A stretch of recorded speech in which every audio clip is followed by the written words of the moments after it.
Yes, देखना last class में अपन ने एक न्यूमेरिकल छोड़ा था, उस न्यूमेरिकल को पूरा करते हैं, उसके बाद में नेक्स्ट क्वेश्चन पे चलेंगे अपन। ठीक है, देखना Fe3 प्लस प्लस आई माइनस Fe2 प्लस प्लस में I2, ये वाली रिएक्शन थी और इसके लिए ये हाफ सेल इलेक्ट्रोड पोटेंशियल दिए हुए हैं। यस, अर्ध सेल इलेक्ट्रोड यूज आपको दिए हुए हैं। ठीक, तो यहाँ से तुम्हारे को क्या करना है कि सबसे पहले फॉर्मूला लिखना है ई सेल का। तो फॉर्मूला होता है आपके पास में ई कैथोड माइनस ई एनोड। इस फॉर्मूले को तुम बार बार लिखना ताकि ये आपको लर्न हो जाएगा। ई कैथोड माइनस ई एनोड, कैथोड किसका बनेगा, एक तो Fe है और एक I है। यस, Fe ऊपर आता है, एडिन तो नीचे आएगा। Fe ऊपर आता है तो उसका क्या बनेगा, एनोड बनेगा। तो Fe का तो एनोड बनेगा। यहाँ पे अपन रिडक्शन पोटेंशियल रखेंगे, अपचन विभव रखेंगे, मतलब ये 3 प्लस से F2 प्लस में जाना चाहिए तभी रिडक्शन होगा। Fe3 प्लस से Fe। कैथोड में क्या होता है, यहाँ पे भी रिडक्शन पोटेंशियल रखेंगे, आयोडीन का और है तो रिडक्शन पोटेंशियल रखोगे I2 से I माइनस, मतलब 0 से -1 में जा रहा है, ये 0 से -1 में जा रहा है तो ये रिडक्शन होगा यहाँ पे। ठीक, तो यहाँ पे देखना I माइनस से I2 से I माइनस है वो चाहिए आपको। यहाँ पे I माइनस से I2 गिवन है, मतलब इसका क्या हो जाएगा, अपोजिट हो जाएगा, मतलब माइनस है तो ये प्लस आ जाएगा। Minus Fe3 plus Fe2 plus सीधा गिवन है आपको 0.76। क्लियर है, 0.76। तो यहाँ पे आप निकालोगे तो कितना आ जाएगा, माइनस के 0.22 वोल्ट। ये आ रहा है क्या, हाँ, माइनस के 0.22 वोल्ट आ जाएगा। ठीक है, देखना ये माइनस का 0. कल एक बच्चे ने आंसर दिया था, यस, तो वो बाई मिस्टेक है, वो रॉन्ग आंसर है। ठीक है, जो कमेंट में आंसर आया था वो सही है।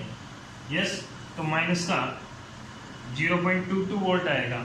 देखना, वैसे मैंने ये ऐसे ही एग्जांपल उठा के दे दिया आपको, लेकिन अगर आप कोई भी ई सेल रिएक्शन हो रही है, कोई भी सेल रिएक्शन हो रही है, तो यहाँ पे आपको जो उसका ई सेल है वो किसी भी रिएक्शन के लिए ई सेल आपको नेगेटिव नहीं मिलेगा।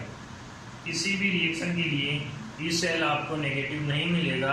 अगर ई सेल नेगेटिव आता है तो वो सेल काम नहीं करेगा। मतलब अगर ये वाली रिएक्शन आप करते हो तो ये वाली रिएक्शन, ये वाला सेल है, ये काम नहीं करेगा क्योंकि यहाँ पे नेगेटिव साइन आ रहा है। यस, ये एक बार क्वेश्चन पूछा गया था जेईई मेन में, क्या ये सेल रिएक्शन होगी या नहीं होगी। जेईई मेन में पूछा गया था, शायद 2014 या 15 में पूछा गया था। यस, तो क्या ये सेल रिएक्शन होगी या नहीं होगी, तो वहाँ पे इस सेल नेगेटिव आया था और नेगेटिव आया था तो तुम बोलोगे ये इस सेल रिएक्शन नहीं होगी या सेल रिएक्शन है, ये नहीं होगी। क्लियर है, क्लियर, यस, कोई दिक्कत। अब इसके बाद में देखना, मैं आपको कुछ क्वेश्चन देता हूँ, ठीक है, और वहां से आपको आंसर देना है। यस,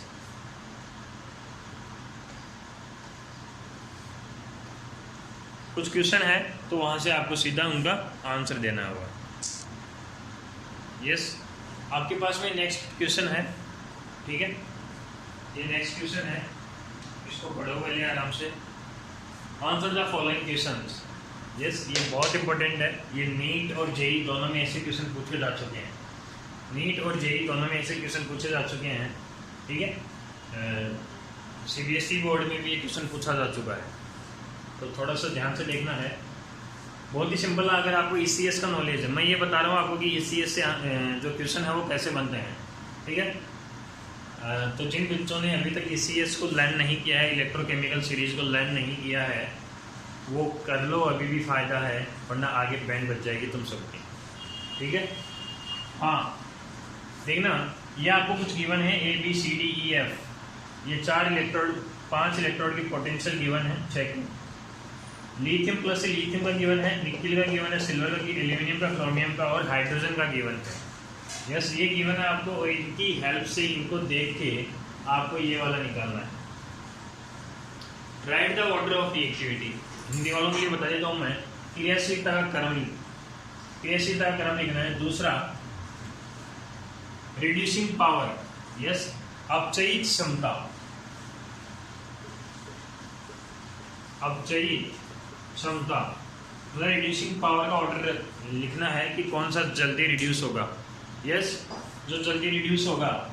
यस, ये तुम रिड्यूसिंग पावर है, रिड्यूसिंग पावर है वो कैसे निकालोगे अभी बता देता हूँ। पहले अपन फर्स्ट वाले का आंसर देते हैं।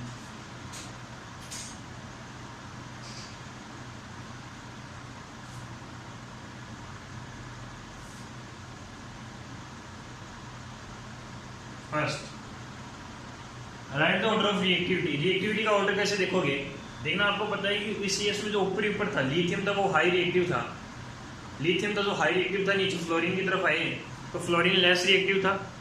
यस, ये कैसे था, ये आपको मैंने बताया था कि ऊपरी ऊपर वाला है उसका जो रिडक्शन पोटेंशियल होता है, जो अपचयन वो होता है, वो आप टेबल में देखो जाके कि माइनस का 3.07 वोल्ट, मतलब ऊपरी ऊपर वाले का सबसे ज्यादा माइनस में होता है, नीचे नीचे वाले का सबसे ज्यादा प्लस में होता है। इसका मतलब ये हुआ कि जिसका सबसे ज्यादा नेगेटिव होगा, जो ऊपर होगा वो हाई रिएक्टिव होता है, इसका मतलब ऊपर वही होगा जिसका रिडक्शन पोटेंशियल, जिसका अपचयन विभव सबसे ज्यादा नेगेटिव होगा। यस, तो यहाँ पे आप इन सब में ये देखना है कि जो सबसे ज्यादा नेगेटिव होगा, जो सबसे ज्यादा ऋणात्मक होगा, वही सबसे ज्यादा रिएक्टिव होगा, और उसी के अकॉर्डिंग अपन ऑर्डर अरेंज करेंगे। यस, ईसीएस वाली टेबल मैंने जहां समझाई थी उसको, अगर जिसको ये पता नहीं है वो एक बार वापस से जाके देख लो। यस, देखना फर्स्ट वाले का अपन आंसर दें। सबसे ज्यादा नेगेटिव किसका है, पर नेगेटिव कौन होना चाहिए, रिडक्शन पोटेंशियल। ये रिडक्शन पोटेंशियल अपचयन विभव जिसका हाईली नेगेटिव होगा, हाईली नेगेटिव होगा, वो क्या होगा, वो क्या होगा, हाई रिएक्टिव, वो क्या होगा, हाई रिएक्टिव। यस, जिसका अधिक ऋणात्मक होगा, अधिक ऋणात्मक होगा, वो अधिक क्रियाशील होगा, वो अधिक क्रियाशील होगा। ठीक है। यस, देखना यहाँ पे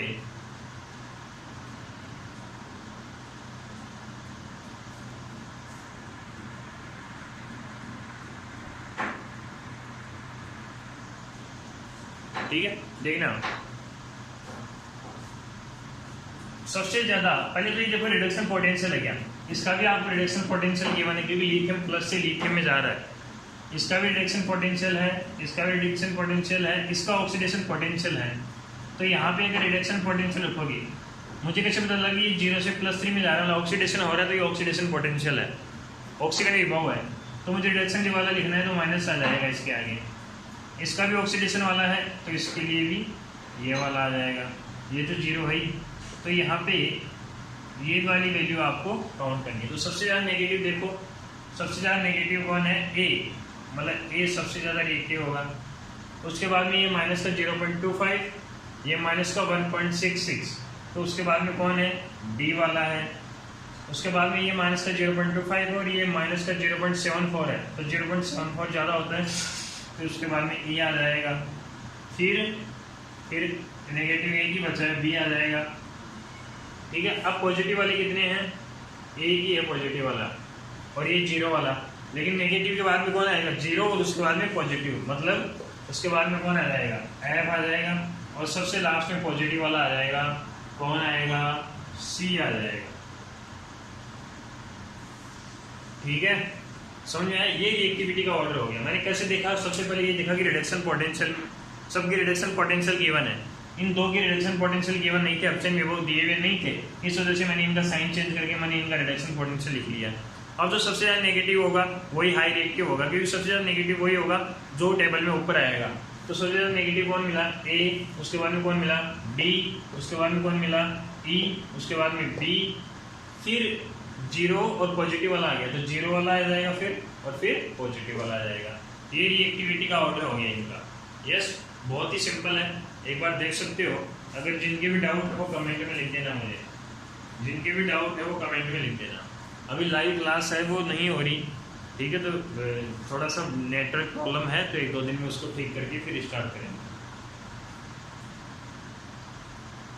यस, बताओ कोई दिक्कत है तो। बहुत ही सिंपल क्वेश्चन है और बहुत ही इंपॉर्टेंट क्वेश्चन है, बहुत इंपॉर्टेंट क्वेश्चन है, तभी मैं ये करवा रहा हूँ। यस, जो आरबीएससी की बुक्स हैं उनमें तो ये ऐसे क्वेश्चन है वो बहुत कम पूछता है, बट आपको ध्यान रखना है, क्योंकि अगर आपको थोड़ा सा डीपली नॉलेज नहीं होगा ना तो कोई मतलब नहीं है। यस, आपको टेबल भी याद है, सब कुछ याद है, तो थोड़ा सा आइडिया होना चाहिए कि उनके बेस पे कैसे क्वेश्चन पूछे जाते हैं, ठीक है।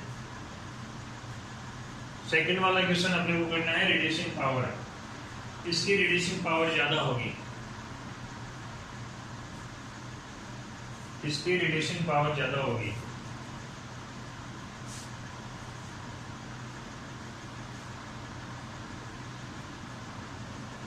रिड्यूसिंग पावर का मतलब ये है, इसको हटा देता हूं मैं एक बार, इसको हटाता हूं। रिड्यूसिंग पावर का मतलब क्या होता है? रिड्यूसिंग पावर का मतलब ये होगा जिसका सबसे जल्दी रिडक्शन होगा उसकी रिड्यूसिंग पावर ज्यादा होगी।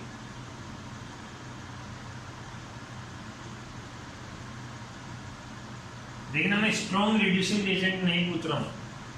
यस, थोड़ा सा यहां पे इस वर्ड को समझना, स्ट्रॉन्ग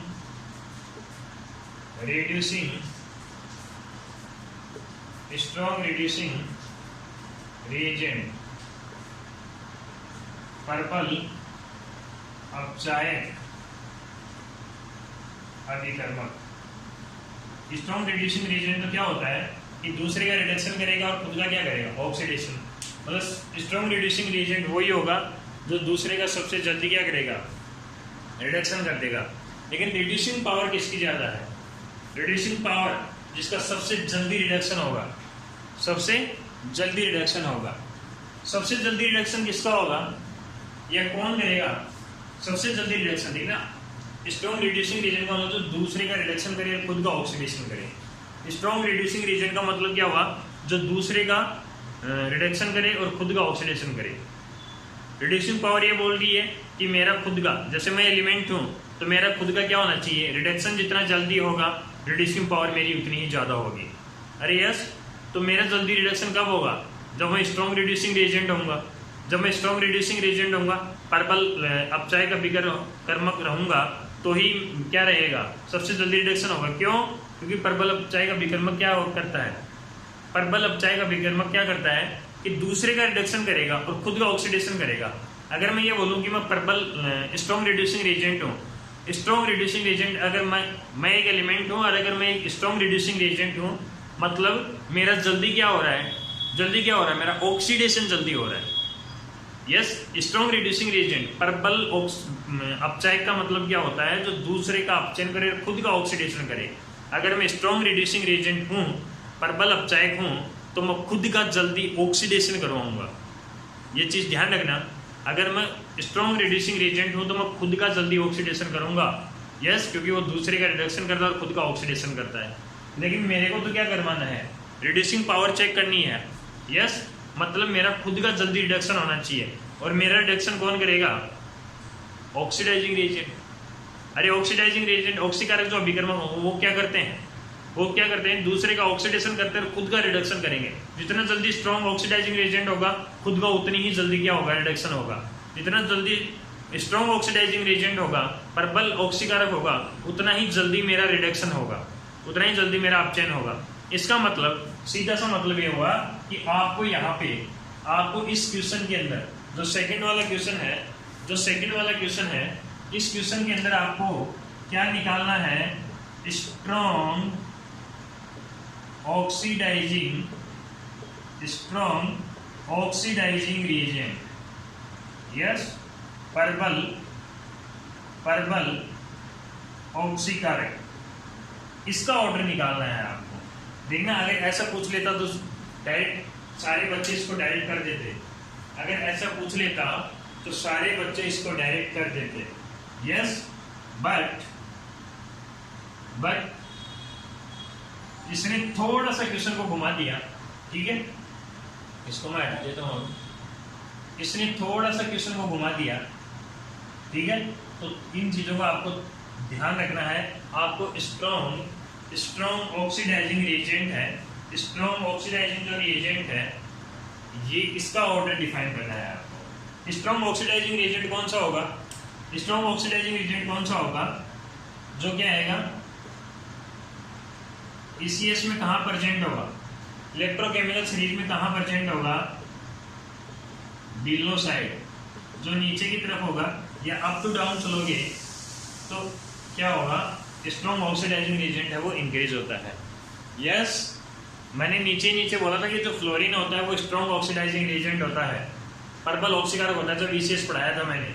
यस, तो यहाँ पे जो जितना ज़्यादा नीचे होगा उसका ऑक्सीडाइजिंग रिएजेंट या ऑक्सीडाइजिंग जो रिएजेंट उतना ही ज़्यादा होगा, रिड्यूसिंग पावर उसकी उतनी ही ज़्यादा होगी। इसका मतलब ये हुआ कि अब जो नीचे रहेगा वो सबसे ज़्यादा रिड्यूसिंग पावर होगी, ठीक है। तो नीचे कौन रहेगा, नीचे वाले का जो ई सेल है या जो रिडक्शन पोटेंशियल है, जिसका रिडक्शन पोटेंशियल क्या होगा, ई रिडक्शन क्या होगा, हाईली पॉजिटिव होना चाहिए। यस, हाईली पॉजिटिव होना चाहिए। रिडक्शन पोटेंशियल जितना नीचे जाओगे आप उतना ही पॉजिटिव में बढ़ता जाएगा। अब नीचे वो रहेगा जिसका सबसे ज़्यादा पॉजिटिव होगा। इसका इनमें से सबसे ज़्यादा पॉजिटिव जिसका है वो आपका फर्स्ट आंसर होगा। पॉजिटिव यही की है C, उसके बाद में 0 आ जाता है F। यस, नेगेटिव वाला सबसे लास्ट में, जिसका सबसे ज़्यादा नेगेटिव है ये सबसे लास्ट में आ जाएगा। उसके बाद में कौन था सबसे ज़्यादा नेगेटिव वाला, D था, और उसके बाद में कौन था, E था, और उसके बाद में कौन था, B था। मतलब जो फर्स्ट वाला आपका आंसर था उसका अपोजिट आंसर आ जाएगा। क्लियर है, समझ में आ गई बात? इस तरीके से है वो, तुम ऐसे क्वेश्चनों को सॉल्व कर सकते हो। कोई दिक्कत हो तो पूछो फटाफट, अरे कोई दिक्कत हो तो पूछ सकते हो। क्लियर है? यस, हाँ, क्विज की तुम तैयारी करते रहो। केमिकल काइनेटिक्स है, उसका क्विज है संडे को। यस, रासायनिक बल गतिकी, यस, उसका संडे को क्विज है।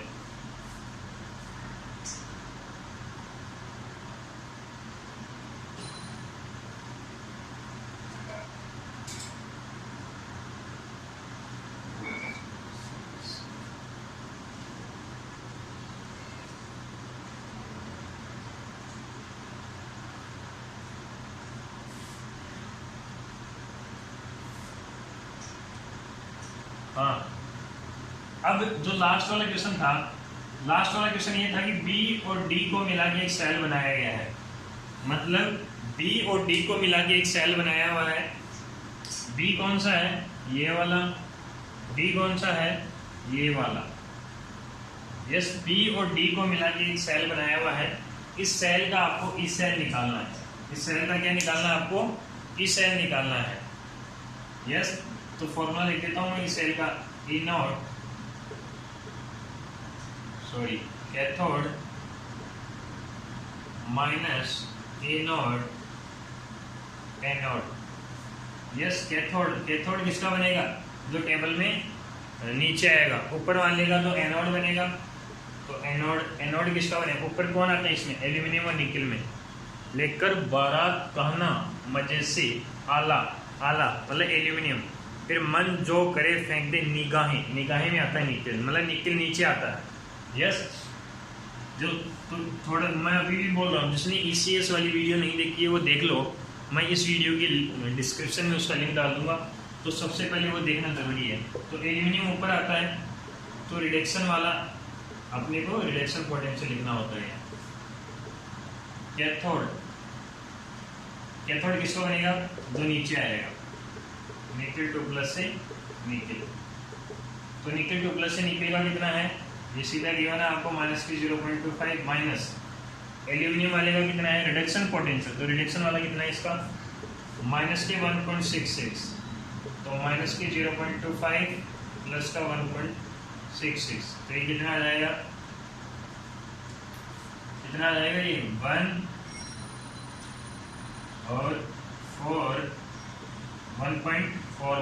पॉजिटिव, इसका मतलब ये वाला सेल बनेगा और ये सेल अच्छे से काम करेगा। यस, ठीक है, ये आपका थर्ड इक्वेशन होगा। ठीक है, ये आपका थर्ड इक्वेशन हो गया। बहुत ही सिंपल है, अच्छे से है वो, तुम इन इक्वेशनों को सॉल्व कर सकते हो, अच्छे से तुम इन इक्वेशनों को सॉल्व कर सकते हो, अच्छे से तुम इन इक्वेशनों को सॉल्व कर सकते हो।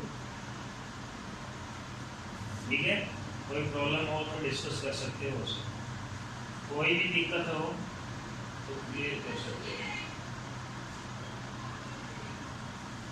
क्लियर है? कोई डाउट? अरे कोई डाउट? यस, अब देखना, अपन पढ़ने वाले हैं यहाँ पे नैनसेट इक्वेशन। नैनसेट इक्वेशन क्या होती है ये अपने को देखना है। नैनसेट इक्वेशन है वो क्या होती है, बहुत ही इंपॉर्टेंट इक्वेशन है, बहुत ही शानदार इक्वेशन है, ध्यान से समझना है। देखना, दो टाइप की प्रोसेस होती है सेल के अंदर, दो टाइप की प्रोसेस होती है। क्या? जैसे मैं एक एग्जांपल लेता हूं कि अपन ने एक ही टाइप का सेल पढ़ा है अभी, इलेक्ट्रोकेमिकल सेल, इलेक्ट्रोकेमिकल सेल, वैद्युत रासायनिक सेल, ये वाला पढ़ा है अभी मैंने, इलेक्ट्रोकेमिकल सेल, वैद्युत रासायनिक सेल। इसके अंदर आपने देखा होगा कि जैसे ये इलेक्ट्रोकेमिकल सेल है, इसके अंदर ये केमिकल एनर्जी को किस में कन्वर्ट करेगा, केमिकल एनर्जी को किस में कन्वर्ट करेगा, ये इलेक्ट्रिक एनर्जी में, रासायनिक ऊर्जा को विद्युत ऊर्जा में बदलेगा, ये केमिकल एनर्जी को इलेक्ट्रिक एनर्जी में कन्वर्ट करेगा। ठीक, अब यहाँ पे मेरे पास में कोई इलेक्ट्रिक सोर्स नहीं था, तो यहाँ पे विदाउट इलेक्ट्रिक सोर्स ये इलेक्ट्रिक एनर्जी में कन्वर्ट हो जाता है। मतलब वहाँ पे स्टार्टिंग में कोई एक्सटर्नल फोर्स नहीं ले रहे, ओनली केमिकल एनर्जी ली, केमिकल ली और वहाँ से इलेक्ट्रिक एनर्जी बन गई। तो ये क्या है, स्पॉन्टेनियस,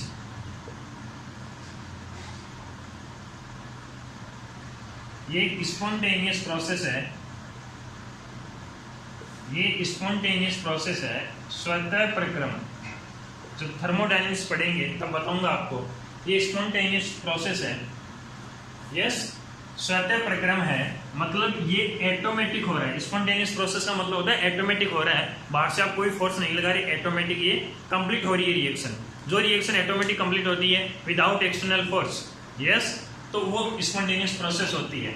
और उसको मैथमेटिकली कैसे बताया जाता है, गिव्स फ्री एनर्जी से, गिव्स फ्री एनर्जी। यस, कोई भी प्रोसेस स्पॉन्टेनियस है या नहीं है उसके बारे में जो जानकारी देती है वो मुझे देती है गिब्स मुक्त ऊर्जा। गिब्स मुक्त ऊर्जा है वो उसके बारे में बताती है, जिसको डेल्टा जी से रिप्रेजेंट किया जाता है। किससे रिप्रेजेंट किया जाता है, डेल्टा जी। मतलब इलेक्ट्रोकेमिकल सेल था, वो केमिकल एनर्जी को इलेक्ट्रिक एनर्जी में कन्वर्ट करता है विदाउट एक्सटर्नल फोर्स। तो यहाँ से ये स्पॉन्टेनियस प्रोसेस हो गया, एक स्वतः प्रक्रम हो गया। ठीक है, तो अगर अपन मैथमेटिकली देखें कि स्पॉन्टेनियस प्रोसेस का मुझे कैसे आइडिया लगेगा, तो वहाँ पे मुझे गिब्स फ्री एनर्जी पे जाना पड़ेगा, गिब्स मुक्त ऊर्जा पे जाना पड़ेगा, डेल्टा जी पे। ये बताएगी मुझे कि वो स्पॉन्टेनियस प्रोसेस है या नहीं है। अगर डेल्टा जी, तीन केस हो जाते हैं यहाँ पे, ध्यान से देखना। Delta G less than zero हो जाता है, एक हो जाता है delta G equal to zero, और एक होता है delta G greater than zero. Yes, delta G less than zero होता है तब स्पॉन्टेनियस प्रोसेस होगा, तब स्पॉन्टेनियस प्रोसेस होगा। ये कंडीशन आपको ध्यान रखनी है, तब ये स्वतः प्रक्रम होगा। अगर स्पॉन्टेनियस प्रोसेस कब होगा, जब अगर आप उसके लिए उस रिएक्शन के लिए डेल्टा जी डिफाइन करते हो। कैसे करेंगे, किसी सेल के लिए डेल्टा जी कैसे निकालेंगे वो अपन अभी देखेंगे। लेकिन अगर किसी पर्टिकुलर रिएक्शन को आपको चेक करना है कि स्पॉन्टेनियस है या नहीं है, तो आपको Gibbs free energy, Gibbs free energy निकालनी पड़ेगी। वो कैसे निकालते हैं वो अभी देखेंगे थोड़ी देर में। अगर वो नेगेटिव आती है, लेस देन जीरो आती है, नेगेटिव आती है, तो वो स्पॉन्टेनियस प्रोसेस होगा, वो स्वतः प्रक्रम होगा। अगर वो ग्रेटर देन जीरो आती है तो वो होगा non spontaneous process, non spontaneous process. Yes, अस्वतः प्रक्रम होगा, मतलब यहाँ पे वो रिएक्शन नहीं होगी या वो सेल नहीं बनेगा। ठीक, और जो मिडिल वाली कंडीशन है ये आती है इक्विलिब्रियम। इक्विलिब्रियम प्रोसेस, इक्विलिब्रियम तो तुम जानते होंगे, यस, साम्य प्रक्रम हो, जब साम्य आ जाता है, साम्य प्रक्रम हो, सामने आ जाता है। इक्विलिब्रियम प्रोसेस कब होगा? जब रिवर्सिबल रिएक्शन होगी, जब उत्क्रमणीय अभिक्रिया होगी, रिवर्सिबल रिएक्शन होगी, तभी अपन क्या किसकी बात करेंगे, तभी अपन इक्विलिब्रियम की बात करेंगे। जब रिवर्सिबल प्रोसेस होगी, उत्क्रमणीय अभिक्रिया होगी, तभी अपन मतलब अगर वो रिएक्शन किस तरीके से चल रही है, A to B और B to A दोनों डायरेक्शन में वो रिएक्शन चल रही है, तभी उसको रिवर्सिबल बोलेंगे, तभी वहां पे अपन इक्विलिब्रियम की बात करेंगे।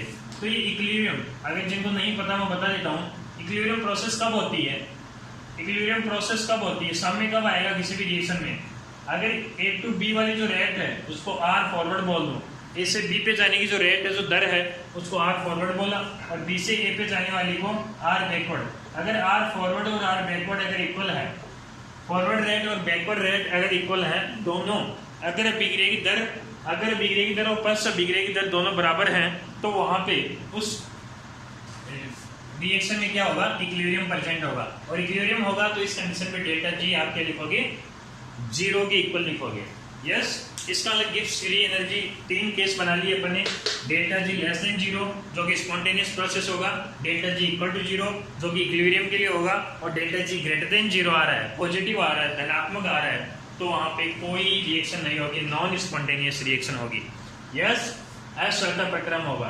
तो यहाँ पे इस तरीके से अपन डिफाइन कर सकते हैं। अब यहाँ पे किसी रिएक्शन, कोई भी रिएक्शन होगी या नहीं होगी, कोई भी सेल रिएक्शन होगी या नहीं होगी, वो मेरे को कौन बताएगा, डेल्टा जी। मतलब इस पार्ट के अंदर, यहाँ पे इसके अंदर मैं ओनली इसकी बात करने वाला हूँ, ओनली इस डेल्टा जी की बात करने वाला हूँ मैं। डेल्टा जी लेस देन 0 आता है तो मेरा काम हो गया, और अगर नहीं है तो वहां पे वो सेल नहीं बनेगा। क्लियर है? बहुत ही इंपॉर्टेंट चीज है सर। इसका यूज क्या होता है वो मैं आगे बताऊंगा अभी, ठीक है। इस तरीके से अपन डेल्टा जी पढ़ते हैं। इसका ना स्पॉन्टेनियस प्रोसेस है तो उसके लिए डेल्टा जी नेगेटिव होना चाहिए। यस, अब यहाँ पे सर ये बात तो सही है कि रिएक्शन होगी या नहीं होगी, तो रिएक्शन होगी या नहीं होगी तो अपन डेल्टा जी देख लेंगे। क्लियर है? डेल्टा जी है वो यहाँ पे अपन देख लेंगे, लेकिन सेल को कैसे देखेंगे? यहाँ पे अपने को तो ओनली इस सेल निकालना आता है। इसका मतलब यहाँ पे जो डेल्टा जी है, जो गिव्स फ्री एनर्जी है, उसका कहीं ना कहीं सेल पोटेंशियल से रिलेशन होगा, सेल विभव से रिएक्शन होगा, मतलब इस सेल से इसका कुछ ना कुछ तो रिलेशन होगा।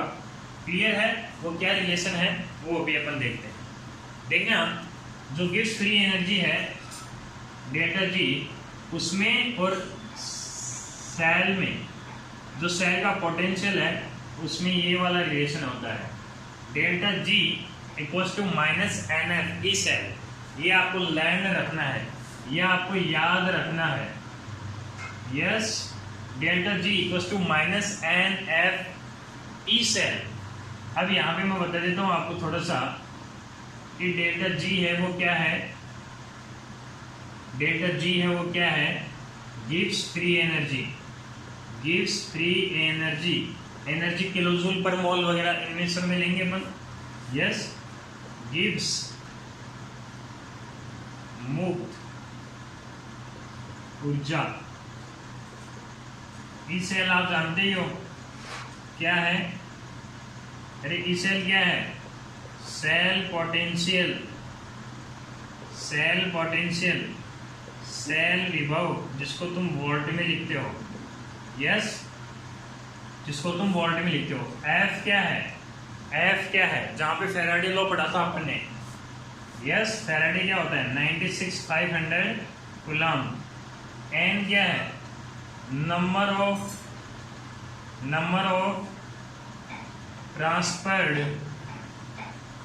Transferred electrons during cell reaction.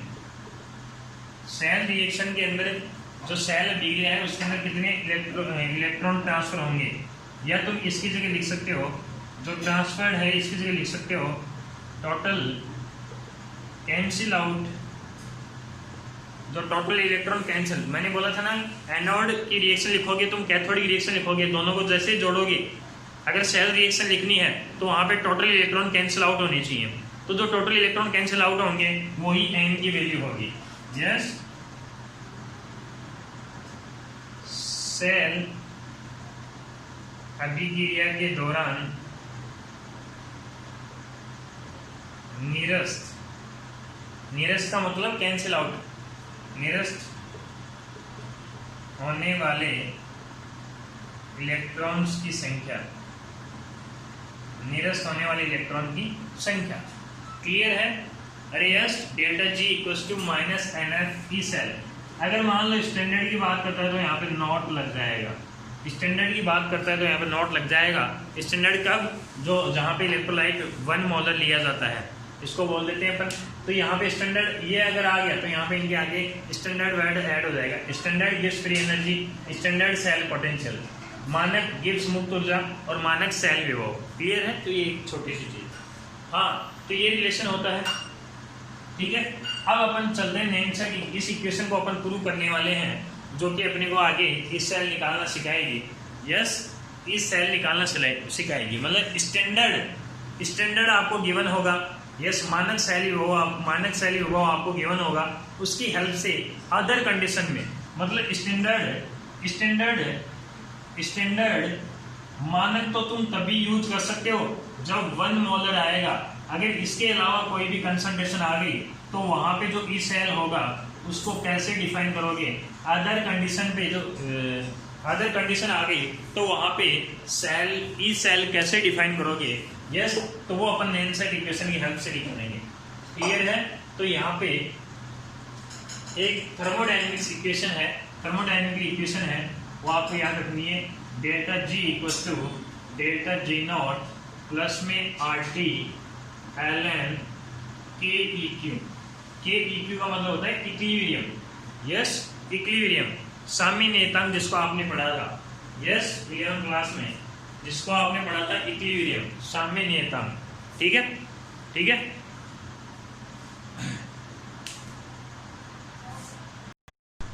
Yes, तो देखना delta G equal to delta G not plus R T L N के लिए, ध्यान से देखना इसको प्रूव कैसे करेंगे।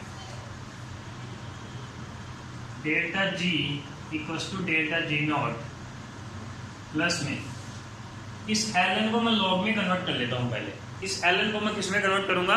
लॉग में कन्वर्ट करूंगा कि एल एन में क्वेश्चन सॉल्व नहीं होता। तो आपको बहुत बार बता दिया है मैंने, जैसे ही एल एन को लॉग में कन्वर्ट करते हैं तो 2.303 कांस्टेंट आ जाएगा साथ में। 2.303 एल एन लॉग में कन्वर्ट हो गया है, साथ में आर टी और एल एन की जगह लिख दो लॉग 10 के इक्विलिब्रियम। के इक्विलिब्रियम साम्यनीयतांक, यस, इक्विलिब्रियम कांस्टेंट है। डेल्टा जी की जगह वैल्यू रख दो। अगर यहाँ पे नॉट आ रहा है तो यहाँ पे भी नॉट आ जाएगा, अगर यहाँ पे नॉट नहीं है तो यहाँ पे भी नॉट नहीं आएगा। तो minus N F B cell, यहाँ पे ऊपर बिंदु नहीं है तो यहाँ पे भी नहीं होगा, इक्वल्स टू यहाँ पे है तो यहाँ पे आ जाएगा minus N F E not cell. बाकी का सेम एलिटी लिख दो, 2.303 R T log 10 K equilibrium. आपको इस सेल निकालना, आपका मेन पर्पज क्या है? इस सेल निकालना। यस, तो मैं इस रिएक्शन इस सेल निकालना, तो एक्स्ट्रा कौन आ रहा है? अरे माइनस एन एफ एक्स्ट्रा आ रहा है ना, तो इसको हटाना है तो मैं दोनों तरफ माइनस एन एफ से डिवाइड कर दूंगा। अगर मैं डिवाइड करूंगा माइनस एन एफ से तो ये कैंसिल आउट हो जाएंगे। Yes,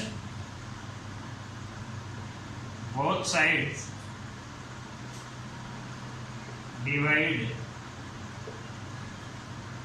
by minus N F, दोनों तरफ से माइनस एन एफ से डिवाइड करूंगा तो minus N F E cell upon minus N F equals to minus N F E not cell upon में माइनस एन एफ प्लस में 2.303 R T log 10 K equilibrium upon में minus N F. देखना तुम दोनों तरफ divide करोगे तो इधर माइनस एन एफ, इधर पूरे को डिवाइड कर दो माइनस एन एफ से, पूरे को डिवाइड करोगे तो मैंने अलग अलग ले लिया। देखो यहाँ से एलसीएम लोगे तो माइनस एन एफ आएगा, ठीक है, और वही सेम बन जाएगा, मैंने अलग अलग कर दिया। तो यहाँ से ये कैंसिल आउट हो जाएगा। तो यहाँ पे क्या बचने वाला है? ई सेल, यहाँ पे क्या बचने वाला है, ई नॉट सेल। ठीक, अब यहाँ पे प्लस माइनस माइनस, ये 2.303, इसके नीचे कौन है, NF, yes, into RT log 10 K equilibrium. वैसे तो ये वाली नेम सेट इक्वेशन, ये नेम सेट इक्वेशन आ गई, मतलब आपको स्टैंडर्ड कंडीशन पे, मानक स्थितियों पे आपको ई नॉट सेल दे देगा और ई सेल पूछ लेगा, इस तरीके से अपन निकाल सकते हैं। क्लियर है, इस तरीके से अपन इसको निकाल सकते हैं। E cell equals to E not cell minus के 2.303 upon NF RT log 10 K equilibrium. ठीक है, अब देखना यहाँ पे 2.303 है, यहाँ पे N है, यहाँ पे F है, R है, T है, ये सारी चीजें हैं। अगर आपको स्टैंडर्ड कंडीशन देती एट स्टैंडर्ड कंडीशन, और ज्यादातर 99% जो क्वेश्चन होते हैं उनमें आपको स्टैंडर्ड कंडीशन दी हुई मिलेगी। यस, जेईई और नीट में यहाँ से क्वेश्चन पूछता है तो आपको स्टैंडर्ड कंडीशन दी हुई मिलेगी। क्यों दी हुई मिलेगी? अगर स्टैंडर्ड कंडीशन नहीं देगा तो यहाँ पे बहुत बड़ी कैलकुलेशन हो जाती है, जो कि वहां पे सॉल्व करना उसको बहुत टाइम लगेगा, उसमें बहुत मुश्किल हो जाएगा। मानक स्थितियों पर T यहाँ पे मैं लिख देता हूँ 298 केल्विन, ये स्टैंडर्ड टेम्परेचर होता है। R की वैल्यू आपको पता है 8.314 kelvin, sorry joule kelvin inverse mole inverse होता है। यस, F आप जानते हो 96,500 कूलम। यस, ठीक है, तो ये सारी T की वैल्यू मैं यहाँ पुट करूंगा, R की वैल्यू मैं यहाँ पुट करूंगा, F की वैल्यू अपन में पुट करूंगा। N सबके लिए अलग अलग हो सकता है, तो N की जगह कुछ भी पुट नहीं करेंगे, ये सारी वैल्यू मैं पुट करूंगा यहाँ पे। ठीक है, ये सारी की सारी वैल्यू मैं यहाँ पे पुट करने वाला हूँ। तो देखना E cell equals to E not cell minus के 2.303 अपॉन N, F की जगह पुट किया आपने 96,500। इसको आप एक बार लिख लो, इसको लिख लो आप एक बार। यस, वीडियो को पॉज करके तुम इसको लिख लो, बाद में उसको ओपन करते हैं। ठीक है, हटा देता हूँ मैं इसको। यहाँ तक क्लियर है, कोई दिक्कत है? मैंने कुछ नहीं किया, delta G equals to delta G not plus RT ln K equilibrium. ये रिएक्शन आप, ये कंडीशन आपको याद रखनी है। डेल्टा जी की वैल्यू आपको पता है माइनस NF है, तो minus NF E cell equals to not आएगा, तो नॉट वाली वैल्यू लिख दी, लॉग को ln को लॉग में कन्वर्ट कर दिया, तो 2.303 RT log 10 के इक्विलिब्रियम। मुझे ई सेल चाहिए तो माइनस NF एक्स्ट्रा आ रहा है, तो दोनों तरफ मैं डिवाइड कर दूंगा माइनस NF से, तो माइनस NF से मैंने डिवाइड किया तो ये कैंसिल हो गया, तो ई सेल ये कैंसिल हो गया, तो ई नॉट सेल ये प्लस माइनस माइनस, बाकी सारा एज इट इज। अब ये सारी कंडीशन मैं इसके अंदर रखूंगा, ये सारी कंडीशन मैं इसके अंदर रखने वाला हूँ। यस, सारी की सारी कंडीशन मैं यहाँ पे रखने वाला हूँ। ध्यान से देखना, E cell equals to E not cell minus 2.303 ऐसे कैसे अपॉन N ऐसे कैसे, F किस मल्टीप्लाई में F की जगह लिखूंगा 96,500, R की जगह क्या लिखूंगा 8.314, T की जगह लिखूंगा 298, और यहाँ पे क्या आ जाएगा log 10 K equilibrium, log 10 K equilibrium. तुम सब इनको सोल्व करोगे तो यहाँ पे वैल्यू आपको मिलेगी E not cell 0.05909 upon N log 10 K equilibrium. Yes, ये वाली वैल्यू मिलेगी। अब तुम बोलोगे कि सर आपने तो रट्टा लगा रखा है। हाँ, मैंने रट्टा ही लगा रखा है यहाँ पे। यस, तुम भी बहुत ज़्यादा क्वेश्चनों की प्रैक्टिस करोगे, बार बार आपके स्टैंडर्ड कंडीशन पे क्वेश्चन आते जाएंगे ना, तो ये वैल्यू ऑटोमेटिक आपको याद हो जाएगी। यस, ये वाली जो वैल्यू है वो आपको ऑटोमेटिक याद हो जाएगी। क्लियर है? क्लियर है? ये वाली जो वैल्यू है वो आपको ऑटोमेटिक याद हो जाएगी। ठीक है, तो इस तरीके से ये स्टैंडर्ड कंडीशन, ये नेम सेट इक्वेशन ज़्यादातर यही यूज होती है। अब देखना कुछ बच्चे करते क्या करते हैं, वहाँ पे टेम्परेचर वगैरह कुछ नहीं देखते हैं, सीधे जाके ये वाली रिएक्शन लगाते हैं। यस, एक बार थोड़ा सा देख लेना कि स्टैंडर्ड कंडीशन है। स्टैंडर्ड कंडीशन में तुम तो मेनली ये देखना कि जो टेम्परेचर है वो वहाँ पे 298 केल्विन है या नहीं है। अगर टेम्परेचर 298 केल्विन है, टेम्परेचर अगर वहाँ पे क्वेश्चन के अंदर दिया हुआ है 298 केल्विन, तो आराम से ये वाली इक्वेशन लगा सकते हो। टेम्परेचर 298 केल्विन दिया हुआ है तो ये वाली इक्वेशन लगा सकते हो। अगर टेम्परेचर 298 केल्विन नहीं दिया हुआ तो आपको ये वाली इक्वेशन फॉलो करनी पड़ेगी। यस, दोनों में डिफरेंस ध्यान से समझ लेना। मतलब अब ये क्या होता है, ये कंपटीशन में अपने को ऐसा कि स्टैंडर्ड कंडीशन गिवन होती है, क्योंकि उसमें डायरेक्ट आप एन की वैल्यू निकालो और आंसर निकालो, क्योंकि ज़्यादा टाइमिंग नहीं होता वहाँ पर। अरे क्लियर, इस तरीके से तुम है वो ये मेन सेट इक्वेशन है, इस तरीके से तुम इसको सॉल्व करोगे। अब देखना कोई भी रिएक्शन है, उस रिएक्शन के लिए मैं लिखना सिखा देता हूँ आपको। कोई भी रिएक्शन है, उस रिएक्शन के लिए मैं आपको स्टैंडर्ड कंडीशन में या के इक्विलिब्रियम का यूज मैं बता देता हूँ कि कैसे करोगे तुम लोग। के इक्विलिब्रियम कैसे करोगे देखना। जैसे मैंने डेनियल सेल या गैल्वेनिक सेल या इलेक्ट्रोकेमिकल सेल की इक्वेशन लिखी थी, क्या लिखी थी? Zinc plus copper 2 plus equals से जिंक 2 प्लस प्लस में कॉपर, ये दोनों लास्ट वाले सॉलिड थे क्योंकि इलेक्ट्रोड थे।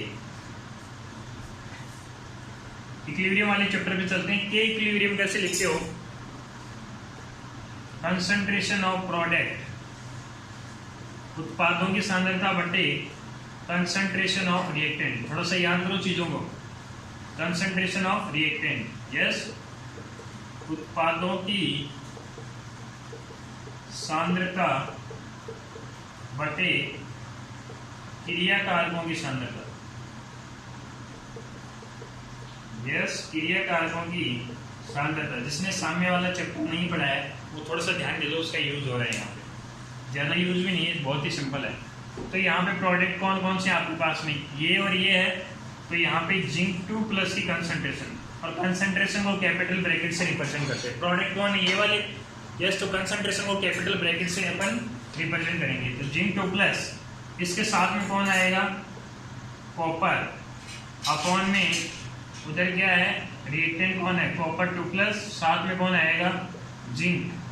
यस, ये ध्यान रखना, तुम ध्यान रखना कि जो सॉलिड होता है, मैंने बताया था वहाँ, यस, जो सॉलिड होता है, ये कॉपर और जिंक सॉलिड हैं। तो जो सॉलिड सब्सटेंस हैं, जो सॉलिड सब्सटेंस हैं या जो सॉलिड एलिमेंट हैं, ठोस पदार्थ हैं या ठोस तत्व हैं, यस, उनकी जो कंसंट्रेशन होती है, उनकी जो सांद्रता होती है, वो हमेशा 1 मानी जाती है।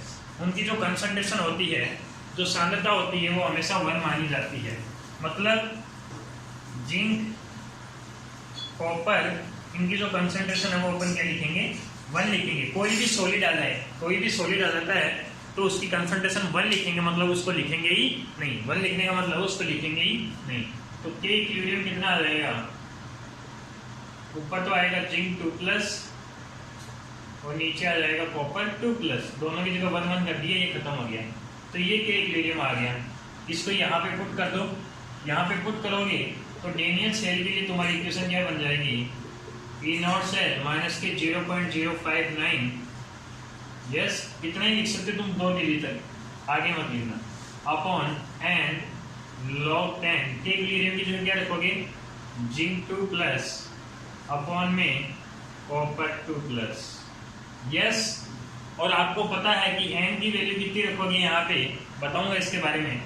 एन की वैल्यू यहाँ पे डेनियल सेल के लिए 2 आएगी, क्योंकि तुम पीछे जाके उस इलेक्ट्रोकेमिकल सेल को देखो, उसकी इक्वेशन देखो, जहाँ पे मैंने सेल की रिएक्शन ऐड की थी, वहाँ पे 2 इलेक्ट्रॉन से 2 इलेक्ट्रॉन कैंसिल किया था।